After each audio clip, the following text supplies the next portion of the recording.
കേരളത്തിൽ നിന്ന് കോൺഗ്രസിന് കഴിഞ്ഞ തവണത്തെ അത്ര ലോക്സഭാ സീറ്റുകൾ ലഭിക്കില്ലെന്ന് SNDP യോഗം ജനറൽ സെക്രട്ടറി വെള്ളാപ്പള്ളി നടേശൻ. കോട്ടയത്ത് തുഷാർ വെള്ളാപ്പള്ളിക്ക് ഈഴവ വോട്ട് കിട്ടാൻ സാധ്യതയില്ല.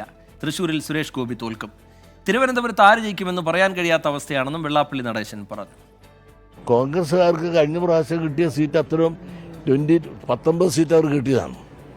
അത്രയും കിട്ടുമെന്ന് എനിക്ക് തോന്നുന്നില്ല. ശോഭ കൂടുതൽ വോട്ട് മേടിച്ചാൽ അതിൻ്റെ ഗുണം ആരിഫുണ്ടാവും. തിരുവനന്തപുരത്തെ പറ്റി പറയുമ്പോൾ BJPയുടെ സ്ഥാനാർത്ഥിയും നല്ല ടൈറ്റ് നിൽക്കുന്ന മുമ്പിലെന്ന് പറഞ്ഞു. ഞാനിവിടെ വന്നപ്പോൾ ചിലർ പറഞ്ഞ് അദ്ദേഹം ചിലപ്പോൾ ജയിക്കാൻ സാധ്യതയുണ്ടെന്നാണ്. പിന്നെ കോസ്റ്റലേറിയയിൽ ചില വോട്ടുകൾ കിട്ടിയോന്ന് സംശയമുണ്ട്. ആ വോട്ട് ഇവിടെ കിട്ടുമെന്ന് ഉറപ്പാണെന്നുണ്ടെങ്കിൽ BJPയുടെ ചന്ദ്രശേഖർ ജയിക്കും എന്നുള്ള ഉറപ്പായിട്ട് പറയുന്നു. സുരേഷ് ഗോപി ജയിക്കും. ഇപ്പോൾ പെട്ടി അടച്ചിരുത്തിക്കൊണ്ട് ഞാൻ പറയാം, നേരത്താണ് ഞാൻ പറയുന്നില്ല, ജയിക്കാനുള്ള സാധ്യതയില്ല. അദ്ദേഹം ഒരു രാഷ്ട്രീയക്കാരനല്ല, അദ്ദേഹം ഒരു സിനിമാക്കാരനാണ്.